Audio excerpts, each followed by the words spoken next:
Halo Alvin. Halo Kak Iya, Arun. kita ngobrol-ngobrol lagi ya sekarang ya. Iya. Sebelum kita lanjut ngobrol-ngobrol, aku mau tebak-tebakan dulu sama Alvin nih. Oke. Oke, siap. Oke, Oke. Vin. Di dunia ini ada orang kalau berenang rambutnya nggak basah. Orang apa itu? Orang renang rambutnya nggak basah. Yoi. Orang apa itu? Apa ya? Ayo, pas. Eh, Tebak aja. Berendam. Orang berendam. Berendam? Oh iya, berenang. Aku bilang berenang. Aduh, Nggak, apa ya? bukan cuma berendam, berenang rambutnya nggak basah. Ya Pas. itu sih. Orang renang kayak anjing. Orang renang gayanya tetap basah dong. Kan gini. Ayo, pas, Itu pas, tidak kena. pas, pas aja lah. Aja Ya, pas. jawabannya orang botak. Astaga. Ya. Oke ya. Ya. Nah, pertanyaan yang kedua lagi. Sapi apa yang warna-warni? Sapi apa yang warna-warni? Sapi dong. Wah, hebat Oh, ngerti iya. ya. Kali ini kita tos ya bro ya. Iya. Terus yang ketiga, waktu waktu zamannya Nuh, zaman air bah, itu kan air banyak tuh, ya kan? Kenapa kok Nuh nggak mancing waktu itu? Oh, apa kok ada nggak mancing? Kan, wah, apa ya? Ayo, kenapa? Kan di baterainya udah banyak hewan-hewan, udah banyak makanan. Oh, gitu. Nggak perlu anjing lagi. Jadi nggak perlu mancing ya, jadi potong aja itu kerbau, sapi di situ, habis dong bro. Tapi lain itu jawabannya, Apa tuh San? karena waktu itu Nuh cuman bawa sepasang cacing bro. Oh, oh iya, ya ada umpannya. Oh, Oke iya, dah ya, bener, cukup bener. di situ tebak-tebakannya. Kamu ada tebak-tebakan buat aku nggak? Nggak ada. Nggak ada Nggak sih. ada. Oke. Kita lanjut aja ke topik ya. Hari ini kita ngelanjutin bincang-bincang kita kemarin. Jadi kalau kemarin kita ngobrolin tentang apa sih arti hidup dalam dunia ini, karena kehidupan dalam dunia ini begitu singkat, kadang kala susah, sulit, dan kenapa kita harus susah-susah hidup dalam dunia ini? Ternyata kan hidup ini harus kita jalani dan ada makna dalam hidup ini karena ada Tuhan di dalamnya, ya kan begitu kan? Kita bisa menjalani kehidupan dengan penuh kekuatan dan sejahtera karena kita punya pengharapan di dalam Tuhan. Tapi kemarin kita di akhir sempat munculin satu pertanyaan kan Vin ya. Siapa sih Allah itu? Gitu. Nah, dari pertanyaan itu siapakah Allah itu? Kan kita udah sama-sama memikirkan nih bahwa dalam kehidupan ini ada Allah yang kepadanya kita bertanggung jawab dan yang daripadanya kita mendapatkan kehidupan, kekuatan dalam hidup ini. Tapi siapa Allah itu, Vin? Nah, kalau dari Alvin sendiri, pikiran Alvin sendiri gitu, kira-kira siapa Allah itu? Kalau yang pertama kali muncul dalam pikiranku ya, kalau menyebutkan Allah itu siapa, itu yang keluar tuh Allah itu pencipta kita. Allah pencipta kita. Nah, Iya, betul. iya. Iya, Allah yang menciptakan kita. Terus selain itu juga menurutku ya Allah itu adalah pribadi yang menurutku berbeda sama pencipta-pencipta lainnya. Misal kita manusia juga sebagai pencipta, cuma pencipta robot misalnya, atau pencipta alat elektronik. Kalau Tuhan kan mencipta kita. Cuma bedanya sih, kalau menurutku Allah ini agak di luar nalar kita. Misalkan, pernah nggak sih kita kepikir kita ini mengasihi robot yang kita ciptakan? Biasanya kalau kita menciptakan teknologi sebagai manusia, Ada kegunaan ya. Iya, ada kegunaan. Itu pun untuk kita manfaatkan. Untuk dimanfaatkan. Dan kadang-kadang juga kalau udah rusak buang aja dah.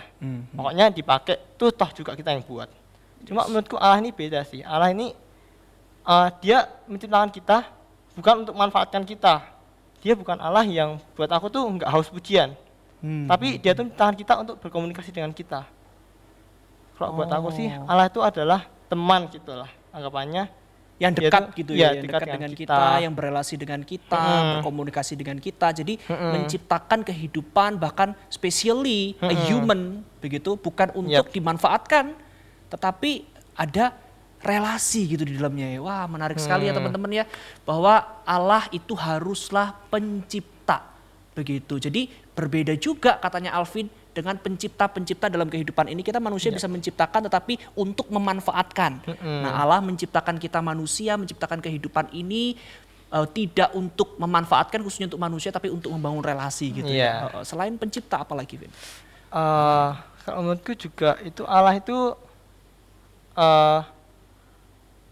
dia itu tuh kayak bisa dibilang kayak baik gitu. Jadi kalau misalkan kita nih, anggap aja kita ini kan kalau misalkan kita pada barang kita aja deh, kita tuh paling ngerawatnya tuh cuma kita bersihin itu pun seminggu sekali, atau mungkin kadang-kadang waktu kita mau pakai gitu baru kita bersihin, atau mungkin kita rawatnya tuh di saat-saat tertentu. Mungkin kalau misalkan mobil itu di perawatan tuh misalkan sebulan sekali lah, atau mungkin 2 minggu sekali. Cuma bedanya Allah, dia itu merawat kita, membimbing kita setiap hari, setiap saat, setiap waktu. Jadi menurutku di samping dia teman, dia tuh lebih dari teman. Dia tuh kayak ibaratnya tuh kayak lebih dari sahabat, bahkan lebih dari pasangan hidup. Jadi dia tuh kayak selalu ada di saat kita apapun itu, kondisi apapun. Dan spesialnya lagi dia tuh punya rencana buat hidup kita. Nah, itu yang kita bahas kemarin itu kan. Iya, betul. Iya. Berarti Allah itu Allah yang maha baik ya. Allah yang kalau dalam bahasa boleh nggak ya pakai bahasa kayak ini? Maha baiknya tuh keterlaluan gitu ya. Aku tuh kadang pernah berpikir kayak gini, Vin. Kita tuh hidup sepanjang hidup, bahkan tidur pun kan firman Tuhan berkata dalam kitab Mazmur, kita tidur pun diberkati. Artinya kan kayak Tuhan kita tuh bisa lelah, bisa capek, tapi apa Allah tuh nggak pernah lelah ya untuk memelihara kita, untuk memberikan keperluan kita, kebutuhan kita, bahkan memberkati hidup kita berarti 24 jam. Iya, 24 jam. 7 for 24 hours gitu kan. 7 hari, 24 jam dalam 7 hari begitu. Ya itu sifat Allah ya. Salah satu sifat Allah lain selain dia adalah pencipta, dia Allah yang maha baik juga, yang memelihara, menopang, bahkan tadi sempat Alvin bilang lebih daripada pasangan hidup ya. Berarti kalau kita punya relasi yang buruk dengan pasangan hidup, tinggal datang ke Tuhan gitu ya. Sebenarnya Tuhan itu maha baik, kita tinggal datang ke Tuhan, kita udah dapatkan kekuatan, damai sejahtera. Kita nggak nyedot keinginan gitu, harapan dari pasangan, tapi kita lebih menyedot dari kasih Tuhan gitu ya. Luar biasa. Selain maha baik, selain dia adalah pencipta, Allah itu apa sih? Apalagi ya, kalau buat aku dia itu maha pengampun. Maha pengampun. Juga dia itu ibaratnya tuh kayak sosok yang mungkin kalau buat aku sendiri sulit dijelaskan ya. Soalnya anggap aja gini deh, kita sama orang terdekat kita, kalau kita berantem pun, atau mungkin kita salah sama dia, itu tuh pasti tuh seenggak-enggaknya tuh berantem tuh pasti ada kayak musuhan dikit lah, atau mungkin seenggaknya kita ada kejauhan dikit, terus kita harus berdamai mungkin beberapa saat, atau mungkin ada juga yang nggak bisa berdamai, malah berantem tuh sampai selama-lamanya. Terbatas mungkin. Ya, berarti kalaupun dia memaafkan tuh ada terbatasnya gitu. Iya, ada terbatasnya, kayak mungkin dibatasi, ada juga orang kan yang batasi minta maaf cuma 3 kali, habis itu ya udah nggak usah sama aku lagi, nah mungkin gitu.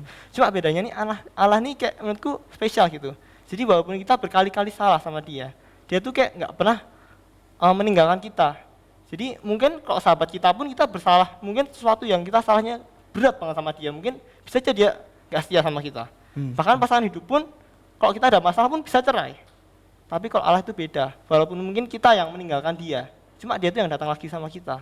Wah. Nah, menurutku itu spesial banget sih. Bener banget ya. Jadi Tuhan itu begitu mengasihi kita ya. Bahkan ketika kita berdosa pun, Roma pasal 5 ayat yang ke-8 ada berkata juga, Vin, bagian itu. Kita dikasihi, bahkan Tuhan mati di kayu salib itu bukan karena kita udah berbuat baik sama Tuhan. Tapi Roma pasal 5 ayat 8 itu berkata karena kita masih berdosa. Begitu. Jadi benar-benar dia Allah yang mengasihi, mengampuni kita begitu ya. Kadang kita berpikir ya, kita berbuat dosa terus apa Tuhan berhenti mengasihi kita ya. Tapi ternyata kita menemukan Tuhan gak pernah berhenti mengasihi kita. Makanya kita bisa kembali lagi kepada Tuhan, kita bisa hidup lagi dalam kasih-Nya. Maha pengampun, Win. Dia pencipta, maha baik, maha pengampun. Apalagi nih? Ada lagi gak kira-kira? Aduh, apa lagi ya? Udah itu dulu aja. Berarti intinya dia punya sifat-sifat yang tidak dimiliki manusia ya. Mungkin manusia bisa punya sedikit sifat-sifat itu tapi tidak sempurna seperti Allah begitu ya. Nah, ini juga yang jadi persoalan ya dengan orang-orang ateis ya. Nah, teman-teman, mungkin ada teman-teman yang dengerin punya pemikiran keraguan Allah itu ada atau tidak ada begitu, dan berani untuk mungkin berpikir kemungkinan Allah itu tidak ada, itu bisa jadi bisa ada pemikiran seperti itu. Tapi coba pikirkan seperti ini deh ya teman-teman ya, dan Alvin juga coba kita diskusi ya. Pada saat kita berkata kita meyakini sesuatu, itu kan sebetulnya kita percaya akan sesuatu itu ya kan. Oh iya, benar. Nah, prinsip penyembahan itu kan begitu kan. Kita menyembah, kita percaya kepada sesuatu, manusia itu ternyata punya kebutuhan untuk meyakini dan percaya sesuatu. Iya, iya, iya. Nah, kelemahan teman-teman yang ateis yang meragukan bahwa Tuhan itu ada, artinya dia bisa berpikir bahwa Tuhan itu tidak ada. Mereka kan begitu sangat yakin. Kalau aku nggak perlu keyakinan apapun, aku hidup biasa aja. Iya, Padahal benar, ketika benar, dia benar. berbicara, aku tidak perlu keyakinan apapun, aku tidak perlu Allah. Di situ dia sudah punya keyakinan tuh. Dia meyakini keyakinannya bahwa Allah itu nggak ada. Iya, iya, benar, benar, Begitu kan benar, ya, Vin, benar. ya? Iya, benar sih. Oh. Jadi manusia itu punya kecenderungan untuk Oh, sebetulnya iya, iya. mempercayai sesuatu, nggak mungkin enggak kan ya. Iya sih. Kalau menurut Alvin sendiri nih, kira-kira kita sebagai orang Kristen, keistimewaan kita sebagai orang Kristen kan ya ada banyak agama, ada banyak kepercayaan, keyakinan di dunia ini. Di Indonesia aja yang diakui 5, tapi di sekitarnya lagi itu sebetulnya masih banyak, Vin. Ya, kepercayaan-kepercayaan tradisional itu banyak kan ya. Tapi kalau bagi kita sendiri, Vin, orang Kristen begitu ya, kira-kira keistimewaan kita sebagai seorang Kristen mengenal Allah yang kita kenal itu apa, Vin? Kalau menurutku sih ya, Allah itu tuh kayak mungkin beda sama agama-agama lain ya. Cuma pada orang Kristen itu, kalau buat aku sendiri sih, Allah itu tuh memperkenalkan dirinya dan dia itu kayak secara tidak langsung mungkin secara bertahap dia itu membuat kita manusia semakin lama semakin mengenal dia. Jadi mungkin bukan kita yang berusaha mengenal dia, tetapi ya memang benar kita tuh sebagai manusia berusaha hidup sesuai, ya ada usahanya. Cuma seusaha kita, sebesar-besarnya usaha kita, kalau misalkan Allah yang tidak mau memperkenalkan diri kepada kita ataupun menunjukkan dirinya, kita tuh nggak mungkin bisa percaya sama Allah. Walaupun memang benar tadi kata Ko Arum kan, semua orang kan memiliki Punya banyak kepercayaan. Iya, walaupun kita berusaha mengenal Allah, cuma kalau misalkan Allah tidak memperkenalkan tuh kita bisa aja menyembah Allah yang salah. Bisa aja kita itu secara tidak langsung ya mungkin mempercayai segala sesuatu yang menurut kita, pandangan kita secara pikiran manusia mungkin ya, atau mungkin opini kita pribadi itu adalah kebenaran. Tetapi kan belum tentu pikiran kita itu benar. Nah, kalau menurutku gitu sih. Jadi Allah itu yang memperkenalkan diri kepada kita. Allah itu yang memperkenalkan diri kepada kita. Berarti dengan kata lain, bukan kita yang berusaha menciptakan Allah sesuai pemikiran kita. Yap. Tapi ketika Allah memperkenalkan diri kepada kita, kita mengenal Allah, itulah Allah yang sejati. Iya. Begitu ya, Vin ya. Iya. Jadi kita benar-benar teman-teman sebagai seorang Kristen, dan mungkin ada teman-teman yang dengan kepercayaan yang lain atau mungkin keyakinan agnostik, ateis, ikut mendengarkan di segmen kita kali ini begitu. Kita sebagai seorang Kristen sangat bersyukur sekali. Kenapa? Karena Allah itu memperkenalkan, menyatakan dirinya kepada kita. Bahkan jelas banget pernyataan tentang Allah itu kita bisa lihat, kita bisa mengerti, bahkan kasihnya bisa kita rasakan di dalam Tuhan Yesus Kristus. Ngomong-ngomong soal Tuhan Yesus ya, Vin ya. Kemarin kan kita ada peristiwa Paskah ya. Iya, Paskah. Jadi kita memperingati Jumat Agung dan kita merayakan hari kebangkitan Tuhan Yesus. Waktu momen Paskah begitu. Memang sih ada banyak teori yang berusaha menjelaskan bahwa Tuhan Yesus tidak mati. Waktu mati dia digantikan. Atau Tuhan Yesus tidak bangkit. Yang benar adalah mayatnya dicuri. Begitu. Ada juga, Tetapi pada saat aku belajar nih, Vin, semua sejarah, tradisi-tradisi, tulisan-tulisan zaman kuno itu menyatakan bahwa kematian dan kebangkitan Tuhan Yesus itu fakta. Sampai sekarang tidak ada yang bisa benar-benar mutlak menyatakan bahwa kematian dan kebangkitan Kristus itu hanyalah halusinasi atau ilusi daripada para murid. Begitu. Nah, sekarang pertanyaannya, kalau memang itu adalah nyata, apa yang diberitakan dari kematian dan kebangkitan? Begitu kan. Kalau menurut Alvin sendiri, Alvin kemarin waktu pas Paskah, memperingati Paskah, memperingati Jumat Agung, kematian Tuhan Yesus, lalu kemudian merayakan Paskah, penghayatan Alvin tentang peristiwa itu apa, Vin? Menurutku sih, habis dari Paskah ini tuh aku agak sadar gitu. Kok bisa-bisanya ya Allah pencipta kita loh. Dia itu mau berkorban buat kita ciptaannya. Padahal kita ini kan ciptaan kan. Seharusnya kalau misalnya kita berkorban kan untuk pencipta kita. Iya. Sebagian orang ada yang Iya. begitu, kita manusia harus berkorban untuk pencipta kita. Tapi ini kok pencipta berkorban gitu. Iya, menurut itu agak aneh. Soalnya kan ini aku juga mau sharing dikit ya. Kan aku kan di masa ini kan karena kakak kelasku USBN kan aku dikasih tugas tuh untuk memelihara tanaman. Oke. Ya, Terus? kadang-kadang tuh aku tuh pernah membayangin gitu. Kalau misalkan sampai tanaman ini layu, mati. Waktu misalkan menurutku udah bagus lah ini tanaman tuh tiba-tiba mati. Aku tuh sempat mikir, mungkin enggak ya? Padahal ini kan aku bukan menciptakan ini. Cuma aku sayang sama tanaman. Mungkin enggak ya kalau misalkan aku tuh relain nyawaku biar tanamannya itu bisa bangkit lagi atau mungkin bisa tumbuh subur lagi dan berbuah bagus. Aku sempat mikir, kok kelihatannya tuh agak gimana ya, sulit kayak nggak bisa gitu. Gimana pun kita nih sebagai manusia kan merasa kayak wah buat apa juga kita mati kan? Ya, ya itu menurutku sih agak spesial ya. Juga aku sempat mikir juga kan, kalau misalkan wah Tuhan Yesus nih ngapain mati? Kalau misalkan Tuhan Yesus tidak perlu mati kan bisa tuh manusia dianguskin aja udah. Terus buat ciptaan baru lagi kan? Iya. Bisa kan? Nggak perlu harus korban nyawa, nggak perlu penderitaan. Tapi menurutku tuh dari peristiwa itu tuh kita tuh dapat melihat gitu loh.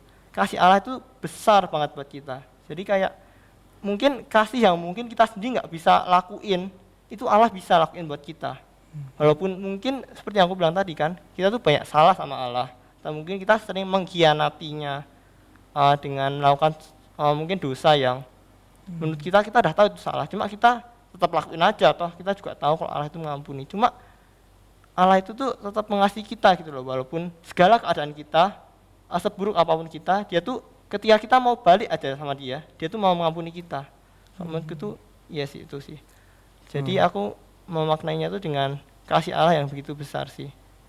Kasih Allah yang begitu besar datang ke dalam dunia sebagai pribadi manusia dan berkorban untuk kita manusia yang berdosa ya.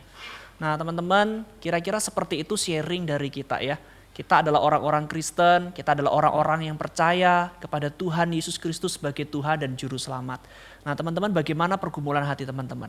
Apakah teman-teman sudah sungguh-sungguh percaya kepada Tuhan dan menyerahkan hidup kepada Tuhan? Atau teman-teman mungkin masih punya keraguan di dalam hati, atau mungkin keraguan di dalam berpikir, kemustahilan, ketidakpercayaan, tidak bisa berpikir secara logis, iman tidak bisa diterima secara logis.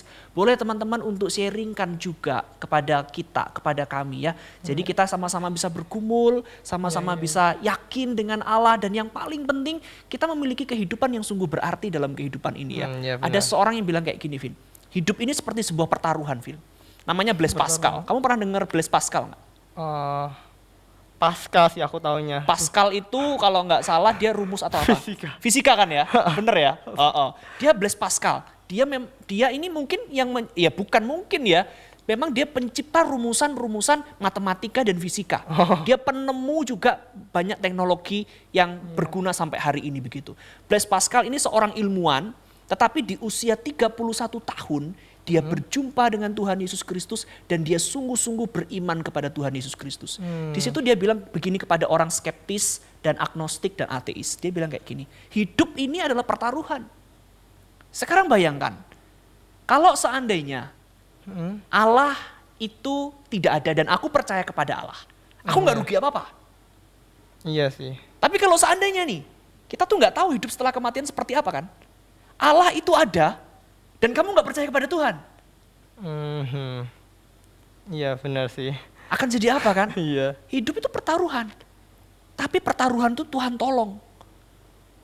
Kita bisa mengerti sekarang lewat firman-Nya. Bahwa kehidupan setelah kematian itu akan mengantarkan kita kepada kehidupan yang lain. Bahkan itu kematian seperti sebuah gerbang. Untuk membuat kita masuk kepada kehidupan yang kekal. Ini kan sementara nih sekarang ini kan. Kita masuk kepada kehidupan yang kekal. Dan Tuhan Yesus sudah memberitakan semuanya itu, bahkan mengorbankan nyawanya supaya kita yang tidak mampu untuk keluar dari jerat dosa ini mendapatkan keselamatan. Semoga teman-teman diberkati. Jadi Allah itu haruslah Allah yang punya segala sifat paling mutlak dalam kehidupan ini. Dia harus maha baik, dia harus maha kuasa, dia harus maha tahu, dia harus maha hadir, dia pencipta, dia harus memiliki semua sifat mutlak yang kita kenal di dalam dunia ini. Bahkan kalau kita bisa memiliki kebaikan, memiliki pengetahuan, kita itu kecipratan sedikit dari kemahakuasaan Allah itu, teman-teman. Iya. Dan kita sebagai orang Kristen men-sharingkan iman kita bahwa kita bersyukur Allah itu adalah Allah yang telah menjadi manusia, mati di kayu salib untuk menebus hidup kita manusia yang berdosa ini. Semoga teman-teman diberkati. Kita lanjut lagi berikutnya di segmen selanjutnya. Tuhan Yesus memberkati. Bye. Jangan lupa subscribe Basilea Fellowship dan jangan lupa nyalakan notifikasi. God bless you.